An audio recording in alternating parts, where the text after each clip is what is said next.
Coming to you live from our studios on Caraba Avenue, this is QTV News and I am Andy Kema. Thanks for joining us. Let's take a look at the main news headlines. ECOWAS leaders and representatives of invited regional bodies met today in Abuja, Nigeria, and ordered the activation of a standby force for deployment to restore constitutional order in Niger. The latest labor force survey by the Gambia Bureau of Statistics reveals alarming data on youth unemployment in the Gambia. The Q City summer camp, which started in July, came to an end on Thursday with a tour of the Q group of companies. On the international front, today, the 10th of August, is Africa's Civil Registration and Vital Statistics Day, aimed at increasing public awareness on the importance of the timely registration of vital events, particularly births and deaths. In sports news, the Gambia team could not participate in the Commonwealth Youth Games in Trinidad and Tobago after their trip was cancelled due to visa application problems. Those were the headlines, and now a look at the news in detail.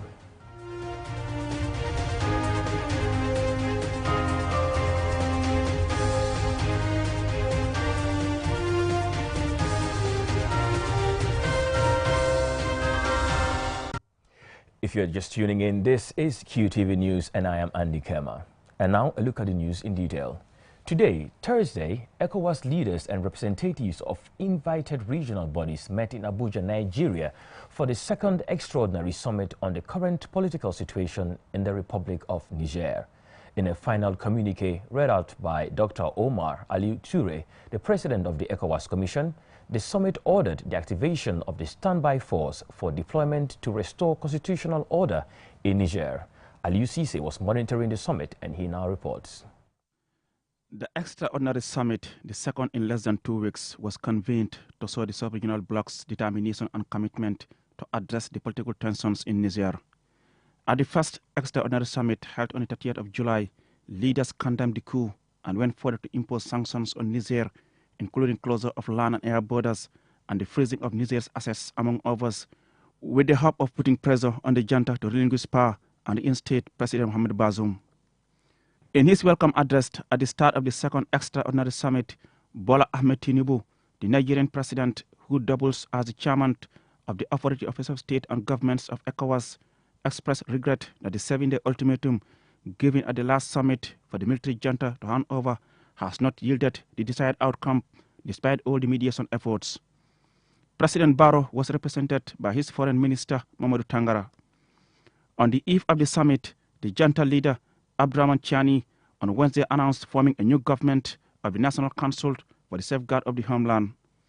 Prime Minister Ali Mohamed Lamin Zein will lead the new government. In a final communique, after long hours of closed-door discussions, the authority, having considered the memorandum presented by Dr. Omar Aliu Toure, president of the ECOWAS Commission on the situation in Niger, and as well as ECOWAS engagements since the last summit, and having considered the reports of the envoys of the chair to Niger and various other places, and reports of the ECOWAS Committee of Chief of Defense Staff, the leaders strongly condemned the coup and the continuous illegal detention of ousted President Mohamed Bazoum, his family, and members of his government. The summit also agreed to uphold measures on principle agreed upon by the extraordinary summit held on 30th of July, underscored the determination of the ECOWAS authority to keep all options on the table for the peaceful resolution of the crisis, enforce all measures, in particular border closure and strict travel ban, and asset freeze on all persons or group of individuals whose actions hinder all peaceful efforts aimed at ensuring smooth and complete restoration of constitutional order. One member states who by their action hinders the resolution of the crisis. The summit called on the African Union to endorse all the decisions taken by the summit, further called on partner countries and institutions, including the United Nations, to support ECOWAS in its efforts to ensure a quick restoration of constitutional order in conformity with its normative instruments. The leaders directed the President of the Commission to monitor the implementation of the sanctions, direct the Committee of the Chief of Defense Staff to activate the ECOWAS standby force with all its elements immediately, and order the deployment of the ECOWAS standby force to restore constitutional order in Niger. Reporting for QTV News, I am Aliou Cissé. The latest labor force survey by the Gambia Bureau of Statistics reveals alarming data on youth unemployment in the Gambia. The findings indicate that nearly half of our youth population is jobless and are also not receiving any form of education or training to prepare for the job market. QTV's Momodu Lamin Choi has been reading the survey findings and has the latest. The latest data on the Gambia's labor force survey was revealed this week by the Gambia Bureau of Statistics. The findings are based on a national survey conducted this year. Among the data featured in the survey report is the state of youth unemployment in the Gambia. So the survey reveals that about 45% of the youth are neither in employment nor in education.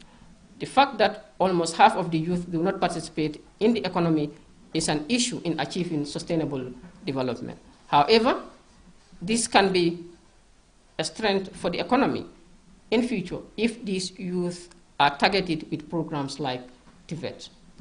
The latest labor force survey findings on youth unemployment are disappointing for those who had expected a drop in the number of jobless youth due to the projects that government and its partners implemented to tackle unemployment.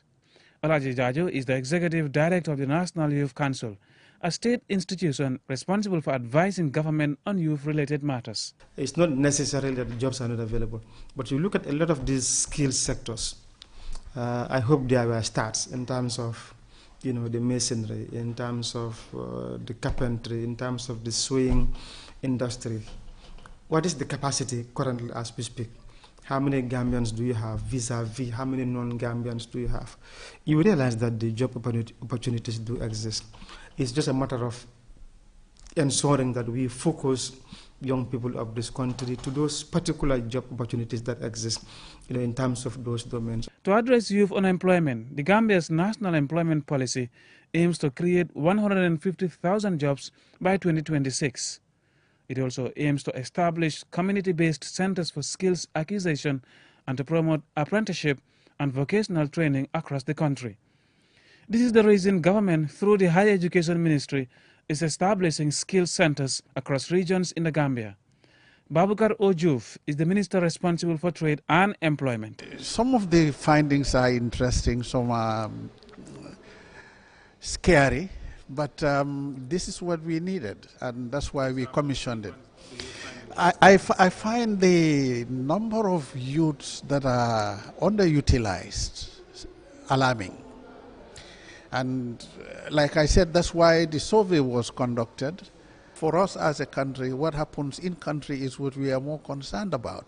We really need to work hard on improving our skills development component, which begins with the institutions. It also talks about the opportunities for people to be apprentices here and there, to develop the skills on the job and all these things outside the institutions, the internship programs.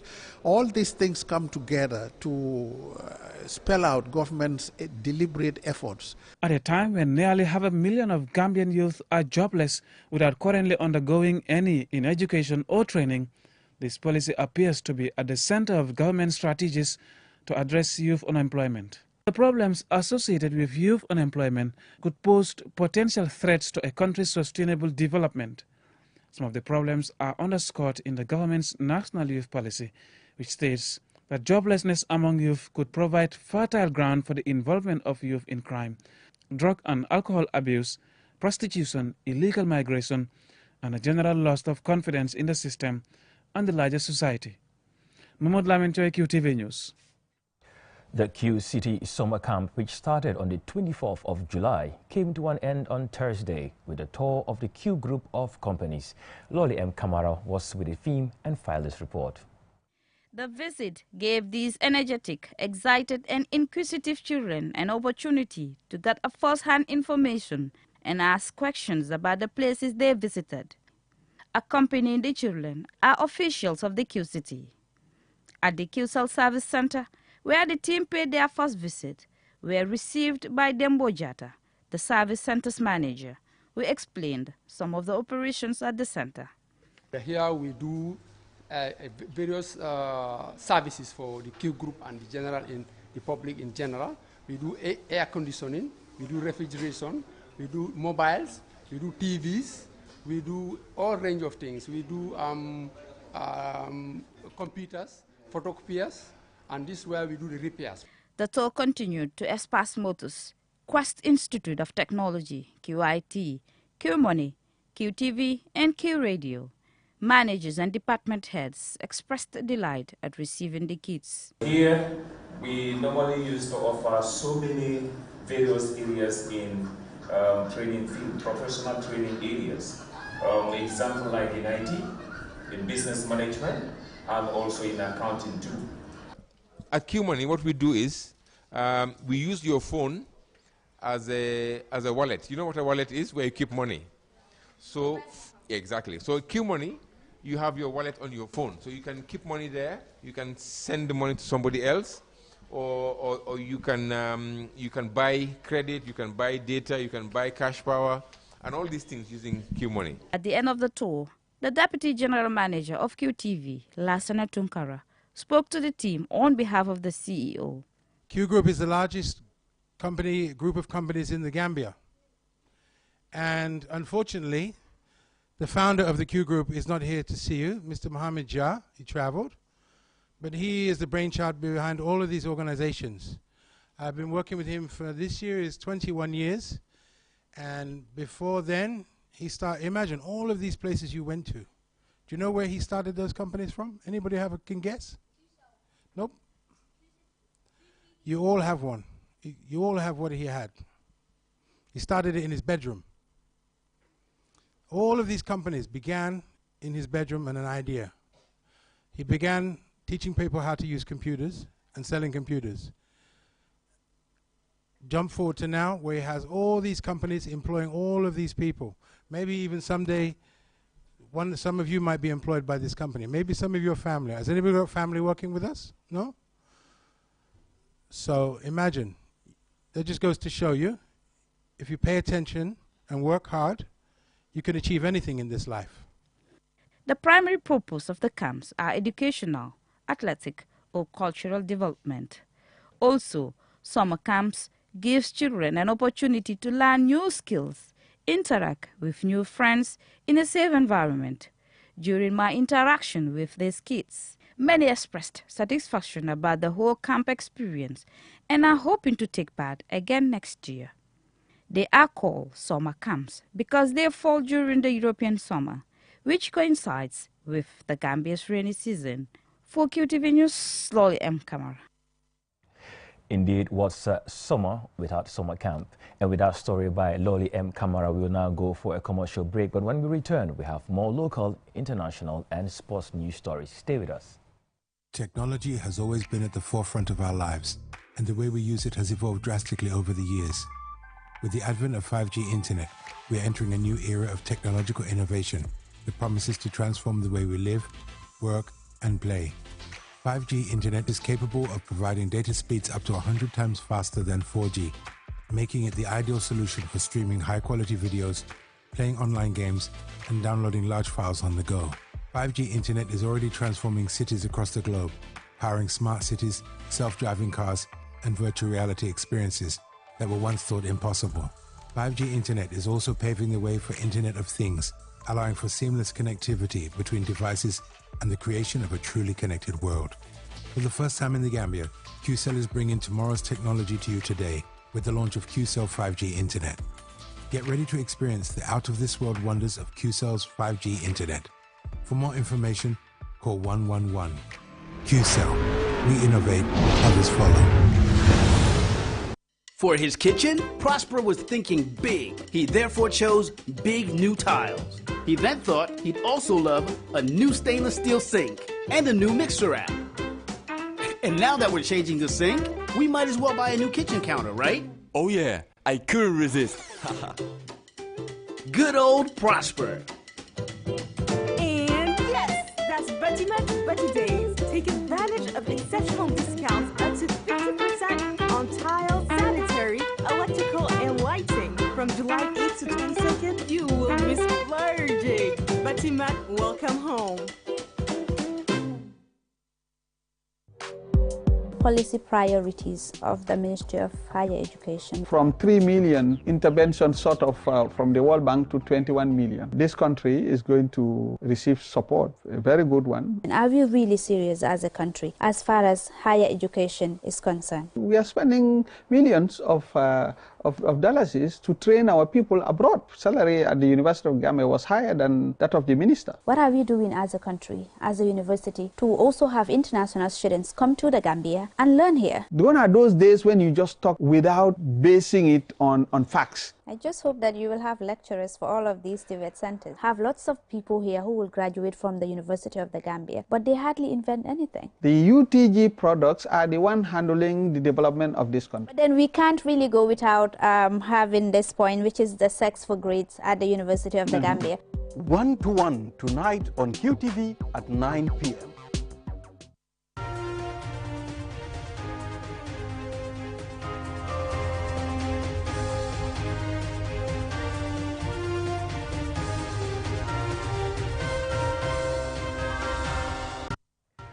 Welcome back. If you're just tuning in, this is QTV News. A 48-year-old man living in Bundung and diagnosed with liver failure is seeking for support to pay for his medical treatment. Ansumana Esonyasi visited his family home and filed this report. Karamo's situation is so serious that not only that he cannot afford to pay for his treatment, he is also unable to afford food for his family and house rent. This unfortunate predicament that has now become a part of his daily life started in 2010. According to Karamo, when on his way home from work, he felt dizzy and was rushed to the hospital. The following morning, he woke up with a swollen belly, feet, and eyes. His medical report from MRC revealed that he has membranoproliferative glomerulonephritis type 1 with active microangiopathy and tubular atrophy, a chronic renal disease. He has liver failure, and family and friends managed to send him to India for treatment. His first treatment went well, but he was supposed to return to complete his final treatment but couldn't afford it. Since then, his situation has deteriorated.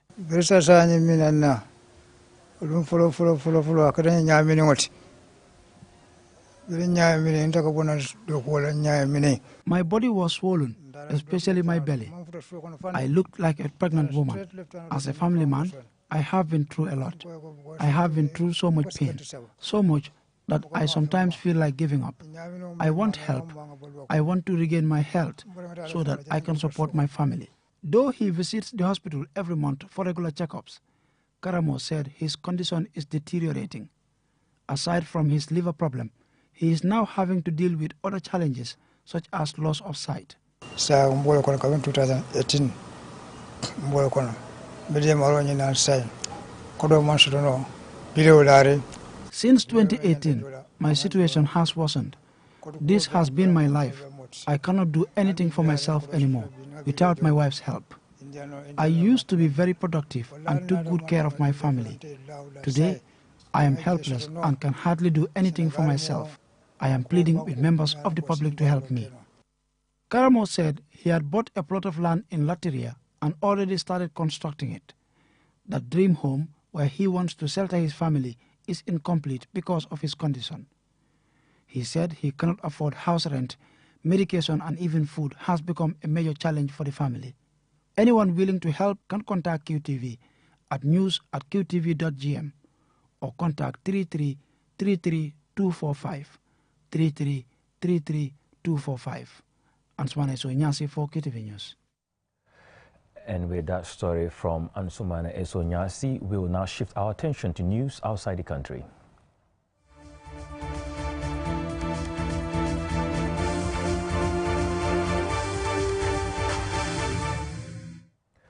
Today, the 10th of August, is Africa's Civil Registration and Vital Statistics Day. As Jane Obasonko reports, the day is aimed at increasing public awareness on the importance of the timely registration of vital events, particularly births and deaths. In sub-Saharan Africa, less than 1 in 2 children under 5 are registered. On current trends, 115 million children will be left without access to a legal identity and basic social services in their country by 2030. Globally, Africa has the lowest civil registration coverage and the weakest vital statistics systems. The demand for the registration services remain weak because many people are not aware of the importance of civil registration for them and their families and the implication that this has for accessing core government services. On Africa's Civil Registration and Vital Statistics Day, African countries should advocate for the effective leadership and strategies to transform and strengthen their civil registration and vital statistics. Also, it is a day to celebrate their heritage, particularly in recognition of the legal identity from birth to death of all persons and the affirmation of key human and civil rights, including the right to recognition under the law, the right to participate in society and economy, and the right to access social services. The Gambia National Social Protection Secretariat's Social Protection Registry is currently in its final phase of data collection in the West Coast Region Combos and the Kanifing Municipality and Banjul, respectively. The collection is conducted by the Gambia Bureau of Statistics.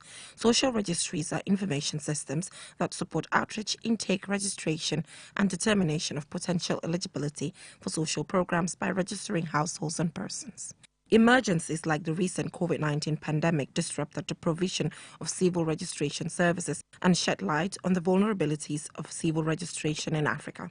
Africa Civil Registration and Vital Statistics Day is an ideal opportunity to stress why such registration is crucial. Reporting for QTV News, I am Jenna Bosongo. Well, a very happy Africa Civil Registration and Vital Statistics Day to all of us. And with that story, we will now take a look at sport news.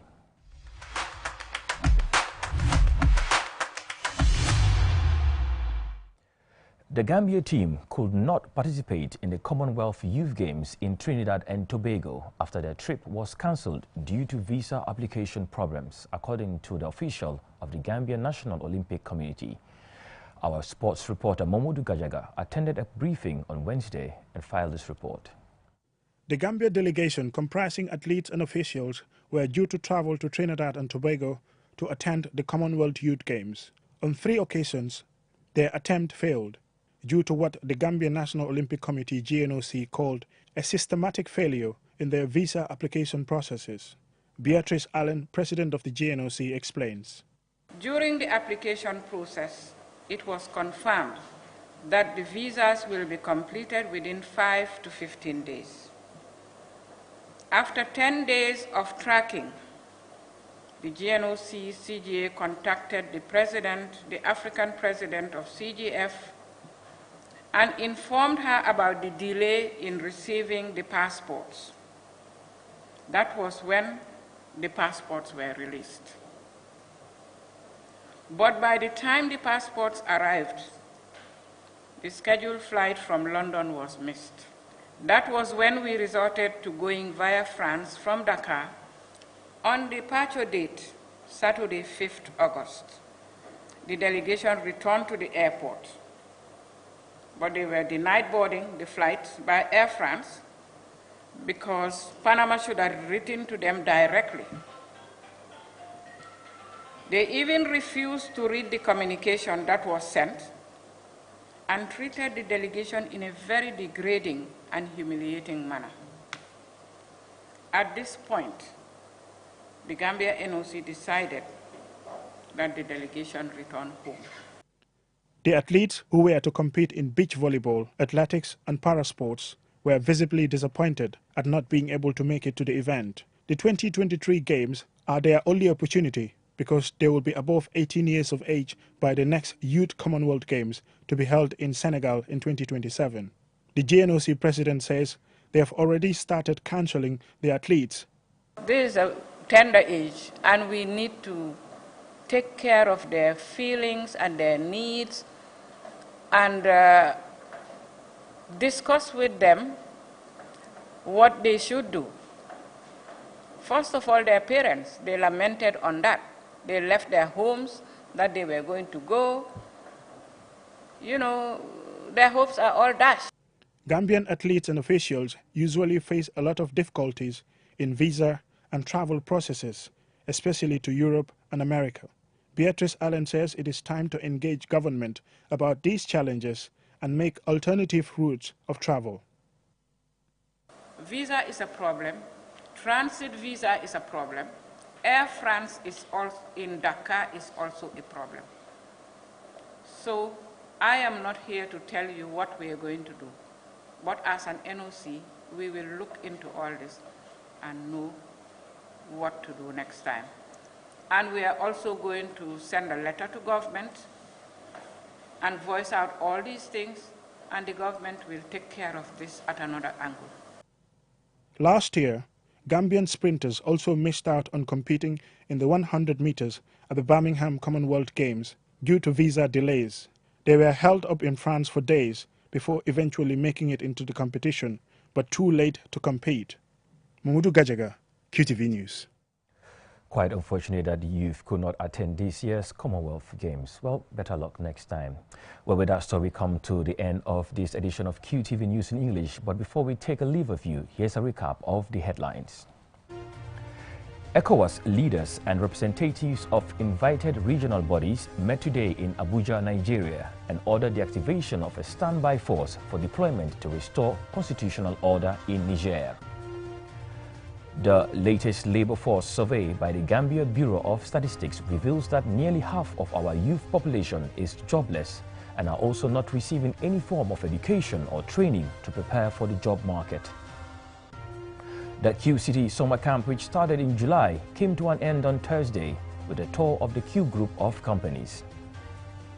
In international news, today, the 10th of August, is Africa's Civil Registration and Vital Statistics Day, aimed at increasing public awareness on the importance of the timely registration of vital events, particularly births and deaths. And in sports news, the Gambia team could not participate in the Commonwealth Youth Games in Trinidad and Tobago after their trip was cancelled due to visa application problems, according to the official of the Gambia National Olympic Committee. Well, folks, that's all we have for you in this bulletin. Join us at 10 p.m. for another news bulletin. But guess what? 1 to 1 is next. Stay with us.